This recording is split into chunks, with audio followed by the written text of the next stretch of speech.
you guys, welcome back to Fireside Read Aloud. We have 3 more chapters in our Read Aloud, and today is a windy, rainy day, my favorite kinds of days, and my favorite thing to do on days like this is read a good book. So let's get started, relax, and just enjoy. All right, today we are going to be reading 2 chapters because this is week 7. So then we'll read 2 chapters this week, and next week we'll read 1 chapter to finish out the book. All right, so this is chapter 8, Sightseeing with Amira. The next morning, the Aldens and Amira gathered in the living room after breakfast to plan their day. The museums don't open until 10, Violet said, flipping through a guidebook. So we have a half an hour to decide what to do. I know what I want to do, Benny said, flopping down on the sofa. I want to go to the insect zoo. You're kidding. You mean there's really a whole zoo filled with insects? Amira's eyes were wide with surprise. It's part of the Museum of Natural History, Jessie told her. Don't worry. If you don't like creepy, crawly things, there are plenty of other exhibits there. We should go to the museum's discovery room, too, Henry suggested. He turned to his younger brother. You'll like it, Benny. They have shells and costumes, and you can play with them as much as you want. They even have a tooth you can hold in your hand. Wow, Benny said. He bounded to his feet. Let's go. It's not open yet, Henry reminded him, ruffling Benny's hair. I'm going to call the Smithsonian Information Center and double-check the time, Violet said. The discovery room is only open a couple of hours a day. Violet hurried down the hall to Mrs. Parsons' front desk. She sat down and was reaching for the phone book when Peter Marshall appeared. What do you think you're doing? He asked angrily. Get out of that seat right away. I'm sorry, Violet's face was flaming. She quickly stood up and walked around the counter. I needed to make a phone call, and I don't care what you thought, Peter interrupted rudely. This isn't your desk, and you have no business sitting here. He brushed past her, hurled himself into the chair, and adjusted his glasses. Violet stood, rooted to the spot, too shocked to move. If you want to make a call, use the phone in the kitchen, he added, glaring at her. What's wrong with him? Violet wondered, as she scurried down the hall. Peter had always been so friendly and helpful. Today, he was acting like a monster. Have fun today, Mrs. Parsons said when the Aldens left half an hour later. Jessie thought she looked sad. She hoped there wouldn't be any more thefts while they were out. As soon as they stepped outside, Henry was cornered by Mrs. Wentworth, who was armed with a guidebook and an umbrella. I want to ask you something, young man, she said, drawing him aside. He waited politely on the front steps while the others moved on down the street. Yes, ma'am? I was wondering how much Mrs. Parsons was charging your grandfather for the 4 of you. Does she give you a discount because you're renting 2 rooms, or does she charge the full amount? The questions caught him off guard. I have no idea, he said, embarrassed. Why did she want to know what grandfather was paying? Oh, come on now, she said in a wheedling tone. You can tell me. She eyed him shrewdly. Henry straightened up and returned her stare. I honestly don't know, ma'am. Maybe you should ask Mrs. Parsons about her rates. Mrs. Wentworth said disgustedly. Fat chance she'd tell me anything. She glanced up at the attractive brick house. You know, a person could make a pretty penny from this place, if they were smart about it. I guess so, ma'am, Henry said. He eyed the others who were waiting for him at the stoplight, excuse me. Oh, go on. Don't let me keep you, Mrs. Wentworth said, dismissing him. Half an hour later, the children gathered in front of a stuffed 8-ton African bull elephant in the Museum of Natural History. Wow, this is going to be my most favorite place of all, Benny squealed. He looked around the lobby, his eyes darting over the colorful flags that listed all the collections. Where would they start? Everything looked like fun. Dinosaurs, minerals and gems, fossils, sea life, Amira said breathlessly. We could spend all day in here. Let's start with this elephant, Henry suggested. He picked up what looked like a phone receiver and handed it to Benny. I don't want to call anybody, Benny objected. It's not a phone, Henry said with a laugh. It's a recording. Benny put the receiver to his ear and jumped with a deep roar when a deep roar blasted out. It's the elephant, he said, gazing up at the gigantic animal. He listened intently while everyone watched. And now they're telling what he liked to eat. 300 pounds of grass and plants every day. And he drank 50 gallons of water. And you know something else? Amira said, reading a plaque. It took him 18 hours to do it. A couple of hours later, Jessie and Violet collapsed on a bench in the middle of the insect zoo. This is fun, but I'm pooped, Violet said, rubbing her feet. I'm ready for a break too, Jessie agreed. Benny never seems to run out of energy, does he? She glanced over at her younger brother, who was happily leading Amira toward a cage holding a live tarantula. It's feeding time for the scorpion, Henry said, sitting down next to them. Anyone interested? Jessie shuddered. I think we'll pass on that. I'm glad I have a few minutes to talk to you alone. Henry lowered his voice and looked serious. Something happened earlier that I think you should know about. He quickly told them about his conversation with Mrs. Wentworth. But what did she mean? Violet asked. Henry shook his head. I don't know. She just said you could make a pretty penny from Mrs. Parsons' place. Maybe she means you can make money by stealing, Jessie said softly. Look at all the things that are missing from there. But Mrs. Wentworth lost something herself. Her brooch, remember? That doesn't mean anything, Violet objected. She could have pretended it was missing, just to take attention away from herself. Suddenly, Benny appeared and plunked down next to them. Where's Amira? Henry asked. She's buying postcards, Benny said. She said she'll be right back. I don't think the thief is Mrs. Wentworth, Violet went on. It could easily be John Suttereth. There's something suspicious about him. He didn't know anything about art when he was in the National Gallery, Henry recalled. And he had a bunch of envelopes with astronaut stamps on them, the kind that Mrs. Parsons said were missing. There's something else, Violet said quietly. I never told you this, but I saw him standing in someone else's room the other day. Room 6. Was he stealing something? Benny blurted out. I don't think so, Violet admitted.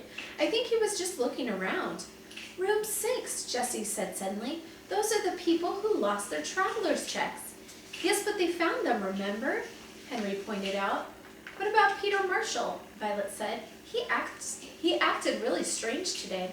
He was furious that I was sitting at Mrs. Parsons' desk. I wonder why, Jessie said thoughtfully. Violet shook her head. I have no idea. He seemed upset that Mrs. Wentworth's brooch wasn't valuable. He said he thought those old cameos were worth a lot of money. He said cameo? Henry leaned forward. Are you sure he used that word? Violet frowned, trying to remember. I think he did. Does it matter?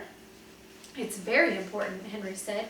A cameo is a special kind of brooch. He wouldn't know it was a cameo unless he was the one who stole it. Maybe Mrs. Wentworth called it that, and he overheard her, Jessie said. That's a good point, Henry admitted. And the coolies, they seem a little suspicious, don't they? They can't even load a camera, Jessie said. How can they be photographers? I wondered about that too, Violet said. They acted like they were too busy to help me that day, but I think it was more than that. They didn't even know whether they developed their own film or not, Henry added. For a moment, no one said anything, and then Jessie said shyly, I really hate to say this, but what do you think about Amira? I like her, Benny piped up. I know you like her, Benny. We all do. Henry lowered his voice, but we have to face facts. We don't really know much about her. Maybe she's the one being followed by the men in sunglasses. He paused. I can't believe that Amira is a thief. But until we know for sure, we have to suspect everyone.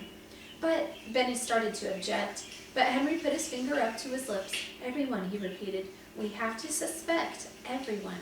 Let's all remember that.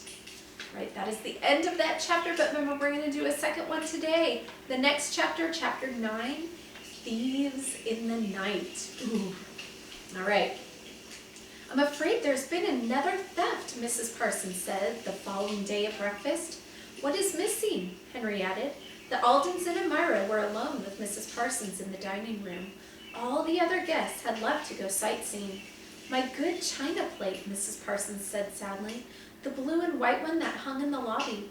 It was hand-painted and went all the way back to the time of Thomas Jefferson. I remember it, Violet said softly. It was pretty. When was it taken? Jessie asked. I'm not exactly sure. Mrs. Parsons sat down next to her and poured a cup of coffee. It was missing this morning when I opened the front office, but it could have been stolen last night. The reception area was dark when I locked up, and I might not have noticed that it was gone. Was it very valuable? Amira asked. Mrs. Parsons nodded. Unfortunately, it was. She glanced at the antique china cupboard next to the window. You know, I should probably do something about that pair of candlesticks. They're solid pewter. A thief would love to get his hands on them. You should hide them somewhere, Jessie said. But where? She can't use the safe, Violet pointed out. You're right, Violet, Mrs. Parsons agreed. But I could put them someplace where no one would ever think of looking. Where would that be? Benny scratched his head. Mrs. Parsons smiled. The kitchen pantry. Later that morning, the Aldens were back in the Museum of Natural History, looking at the minerals and gems collection. Wow, Benny said, looking at a cube of pyrite. It looks like solid gold. It's called fool's gold, Benny, Violet explained. It looks like the real thing, but I like amethyst the best. Violet was admiring a giant block of lavender crystals. The glass display case was dark, except for the glowing stones, and Violet could see Amira and Benny moving behind her. It's just like a mirror, she thought to herself. I can see everything that's going on behind me. I've been in this situation before, she realized. This reminds me of something, but what? The Aldens spent the rest of the day at the Smithsonian and ate a late supper that night at the B&B. Violet noticed that the pewter candlesticks were missing from the dining room, and she was glad that Mrs. Parsons had decided to move them to a safe place. Jessie was quiet at dinner and stared at the guests gathered around the dining room table. Mr. and Mrs. Cooley, Mrs. Wentworth, John Suttereth, Peter Marshall. Was it really possible that one of them was a thief? When she passed Amira a slice of apple pie, their eyes met for a moment. Could Amira, their own friend, be a thief? Never, she thought loyally. Violet woke up suddenly that night, her heart pounding. She glanced over at Jessie, who was sitting straight up in bed. The room was dark and the bedside clock said 2 a.m. Jessie, what's wrong? She hissed. Jessie put her finger to her lips and patted quietly over to her sister. Didn't you hear that noise? Someone's rummaging around downstairs. I think we should tell the boys. Violet pulled her robe around her and followed her sister down the hall to the boys' room. Henry had already turned on his lamp, and Benny was perched on the edge of his bed. You heard the noises too? Henry asked when he saw the girls. Jessie nodded and put her arm around Benny as the 4 Aldens made their way softly to the door of the room. They stood there listening to the noise from below. The entire house was dark. What should we do? Benny asked. Should we wake Mrs. Parsons? Suggested Violet. As they peered down the hall, something soft and furry wound itself around Violet's leg. Oh! She gasped. She heard Jessie giggle behind her. It's only Farrah the cat, she whispered. Just then a shadowy figure rushed by, and they heard a door shut somewhere down the hall. Who was it? A moment later, Henry and Benny burst through the sliding door that led into the kitchen. They got away, didn't they? Henry said, flipping on the light switch. Violet nodded. There was someone down here, all right, Jessie said, but we couldn't get a look at them. Do you know whether it was a man or a woman, they asked. Violet shook her head. It was impossible to tell. Benny moved closer to his sister. What do we do now? In the morning we'll tell Mrs. Parsons, but let's try to get some sleep now, Jessie said. Tomorrow's our last full day in Washington. You mean today, Violet pointed out. The sun will be up in a couple of hours. At breakfast they told Mrs. Parsons what had happened. I'm not a bit surprised, she said. Was something else stolen? Henry asked. No, but the lock of the pantry was broken. Someone was after the candlesticks. Luckily, I changed my mind and hid them in the laundry room. That morning, the Aldens were looking at a collection of antique clocks in the Museum of American History. Benny was fascinated by an old-fashioned wooden school clock. "Doesn't that look just like the one in Mrs. Parsons' kitchen?" he asked. Jessie leaned over the railing to read the plaque. "It sure does," she said, peering at the clock. "It's very rare. There were only 100 or so clocks made like that one." "And it's very expensive," Elmira pointed out. "Do you think the one in Mrs. Parsons' kitchen is a copy?" "I don't know," Henry said, "but I think we should tell her as soon as we get back." After seeing so many museums, the children decided to spend the afternoon at the National Zoo. There they saw all their favorite animals and even a pair of extra special ones, pandas. "They look like they're wearing black masks," said Benny. "These pandas are from China," said Jessie. "China's right next to Korea, where Sue Lee is from," Violet pointed out. "That's right," said Henry. As they strolled around the zoo, Violet suddenly realized what had been troubling her in the Minerals and Gems exhibit. She had been staring into the darkened glass and could see what was going on behind her. Now it came to her. It was exactly like the time she had sat down at Mrs. Parsons' desk to make a phone call. She had glanced up into the security mirror and could see what was behind her, the wall safe. Whoever sat in that chair had a perfect view of the safe. Was that why Peter Marshall had been so furious with her? Had he sat in that chair and watched as Mrs. Parsons twisted the combination lock and opened the door? Was he the thief? Was he afraid that she would guess the truth? Violet waited until they were alone after dinner that night to talk it over with Jessie, Henry, and Benny. Elmira was downstairs helping Mrs. Parsons, and the Aldens were gathered in the boys' room. "Do you really think it could be Peter?" Jessie asked. "He seems so nice." "I think it's a possibility," Henry said slowly. "Everyone likes him, but still, he has the perfect opportunity." "And the theft started a year ago," Violet said, "right around the time he moved in here." "I think we should talk to Mrs. Parsons in the morning," Henry said, and then they all went to bed. It was shortly after midnight when Violet heard the noise. She tried to blot it out by burying her head in the pillow, but it was no use. Someone was downstairs. "Jessie, wake up!" She shook her sister lightly, still listening intently. She was positive she heard people talking. "What's wrong?" Jessie asked groggily. "The burglar's back," Violet whispered, heading towards the door. The girls ran into Henry and Benny's room. "We heard it too," Henry whispered. "This time, let's pull the light on in the hall. That way we'll see them when they try and sneak back upstairs." No lights were on downstairs, which meant whoever was poking around in the dark. Violet's heart pounded as they waited, huddled in the doorway. At last they heard footsteps paddling up the stairs. The footsteps came down the hallway, closer, closer. At last they reached the door. It was the Coolies. Henry stepped into the hall. "Oh, you scared us," Mrs. Cooley cried. She was dressed in a bathrobe. "What were you doing down there?" Henry demanded. "Well, we went down to get a snack," Mrs. Cooley said. She quickly shoved a small camera into the pocket of her robe. "In the dark?" Henry persisted. "We couldn't find the light switch," Mr. Cooley spoke up. He was holding a flashlight. We thought we'd just make a quick sandwich and go back upstairs." He exchanged a look with Mrs. Cooley. Mrs. Cooley managed a weak smile. "I wasn't really hungry after all. I'm just going to turn in." She turned to the Aldens and yawned. "Have a good sleep now." She and Mr. Cooley hurried to their room, leaving the Aldens more puzzled than ever. What were they really up to? Violet asked. "I don't know," Henry replied. There was nothing else the children could do but go back to bed. That is the end of that chapter, chapter 9. Next week we will finish up our book with our last chapter, chapter 10. This is called The Mystery is Solved. All right.